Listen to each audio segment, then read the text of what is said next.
My grandfather, he was a farmer. He had a farm. He had a huge vegetable garden, fresh vegetables, and he had about 1,000, he and his son, about 1,000 white Plymouth Rock chickens. And he catered to this summer Actors Colony. And he sold milk, and of course in those days you just had the milk cans and big milk pans. And then he sold his fresh vegetables. And then he sold broilers. He used to split them, put them in a milk pan, and lay them out, and he got $1 a pound then. Good chicken. Yes, That's good money. For a broiler. And then they raised perfectly beautiful flowers, sweet, great big sweet peas. And my grandmother and aunt bunched those, and he sold those. They did very well. But they sold them only in Sconset? Only in Sconset, yes. He had to go around with a horse and wagon. He couldn't have possibly, you know, gone. We sold everything he had. They all bought their milk of him. He'd go to the house and he'd know how much someone wanted, and he'd have a measure, and he'd pour the milk into it out of the milk can, and then go in with his measure, and then they'd come out and see what they wanted for vegetables and chickens. And he just they only worked in the summer. Mr. Dunham, Harry Dunham from Pulpus, delivered the milk, and he used to come to the house.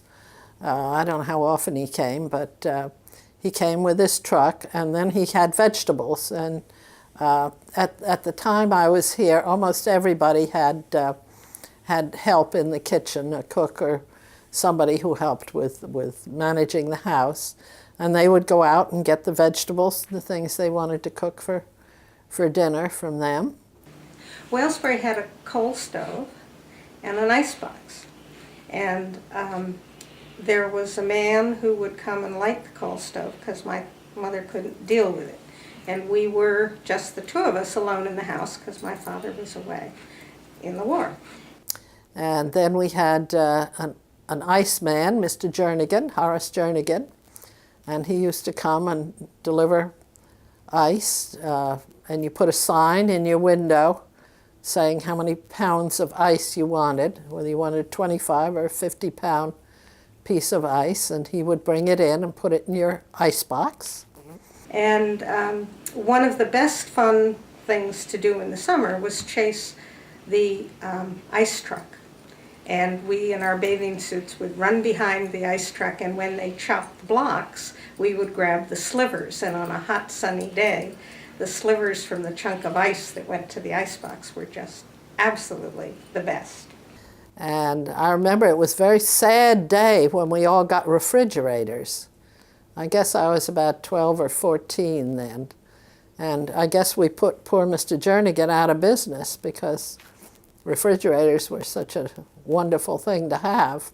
That reminds me that at the market, the Sconset market, you could call your order up in the morning, and usually it was the maid, or the cook who called it up, and said to Gordon what you wanted. He would put all this order in a bushel basket, and then it would be delivered in the afternoon. And that's how all the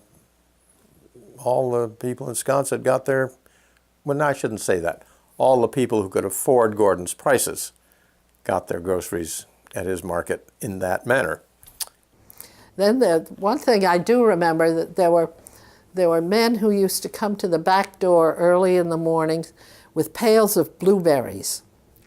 And these men were generally, they were the Portuguese men, and they called them bravos. I don't know why, but they did. And they worked on the cranberry bogs, I think, here. And in the summer, they would go out and they would pick the blueberries, and they would come around to the back door and sell you baskets of blueberries. And I can remember my mother telling B, the cook we had in the kitchen, that if the blueberries were 30 cents a box, it was all right, but if they were 40 cents a box, they were too expensive and she wasn't to buy them. So that was the way we got all our meats and our foods.